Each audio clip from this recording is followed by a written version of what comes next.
You might be surprised to learn that despite its immense potential, India is unlikely to match China's rapid growth anytime soon. This video uncovers the fundamental issues holding India back, from its complex social hierarchies to its fragmented governance. Ever wondered why one of the world's most populous countries can't seem to keep up with its giant neighbor? Continue watching to see the real distinctions between these two giants and why India's growth path is uniquely intricate. Charlie Munger, a renowned investor and partner of Warren Buffett, once expressed a preference for working with Chinese rather than Indian civilization, citing India's challenges with the caste system, overpopulation, and the inefficiencies of its democratic system. He also noted that bureaucratic obstacles make it difficult to get things done in India, and criticized the quality of Indian bread. In a video, Munger elaborated on why he believes India can't grow as quickly as China. He pointed to the caste system and weak governance in India as major reasons for its slower economic progress. Despite being the world's most populous country, India's economic growth lags behind China's, which has a similar population size. There are several reasons people often compare China and India. Historically, both were major empires. But after the Industrial Revolution, the British Empire took control. Today, the United States holds the largest economy, while both China and India are rapidly growing and seem to be regaining their former economic status. China and India have nearly the same population. Although India has recently surpassed China as the most populous country, both nations have over 1 billion people. In the 1980s, their economic sizes and per capita incomes were similar, and both began liberalizing their economies. However, China's rapid growth was supported by significant investment in human capital, whereas India did not emphasize this area as much. Consequently, China became an economic superpower, while India's aspirations to reach the same status remain largely unfulfilled. Additionally, India is the world's largest democracy, while China has the largest socialist market economy. These factors contribute to the ongoing interest in comparing the two countries. In this video, we will explore the reasons why India may never achieve the same growth as China.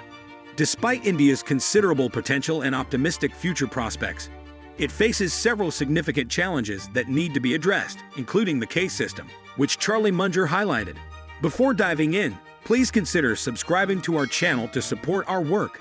The caste system in India is a traditional social hierarchy where individuals are born into specific groups that dictate their social status, job opportunities, and even whom they can marry. This system can adversely affect India's economic development in multiple ways. For example, people from lower castes often face fewer opportunities for quality education and high-paying jobs, which restricts their ability to contribute effectively to the economy. During British rule, the caste system, which had once been more flexible, became more rigid due to the implementation of the census, which categorized the entire population into various classes and schedules. Although the political and social impact of the caste system has not entirely vanished, the Indian government has officially banned caste discrimination and introduced extensive reforms. Lee Kuan Yew, who served as Singapore's first prime minister from 1959 to 1990 and was known for his visionary leadership, discussed India's challenges in his book, From the Third World to First. He described India as a nation of unrealized potential, with its greatness lying dormant and underutilized. Besides the issues with the caste system, Lee pointed out that India's diverse array of religions and cultures also impedes its progress. He noted that over 100 different languages are spoken across India. For example, languages like Tamil, Telugu, Punjabi, and Hindi are common, complicating efforts to govern the country in a single language. Lee observed that no single person can address this issue because India is home to 320 different languages. Manmohan Singh, for instance, speaks Hindi, but it's unclear whether he is fluent in Punjabi.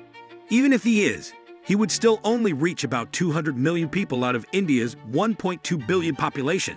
This linguistic diversity presents a structural challenge that is difficult to overcome. In contrast, in China, the majority of the population speaks Mandarin. When the leader addresses the nation in Mandarin, the message is widely understood. In India, however, when a leader speaks in one language, many people who do not understand that language miss the message. Therefore, governing India is considerably more complex than governing China, where 90% of the population speaks the same language. In addition to the language barrier, Lee Kuan Yew famously remarked that India is not a unified country, but rather 32 separate nations situated along the British railways. He highlighted India's democratic challenges by noting that decisions made in Delhi can differ significantly from those in Bangalore, which reflects the difficulty in achieving cohesive governance. Lee pointed out that the diverse nature of India means it progresses at its own pace and in its own cultural context, with each region following its own path.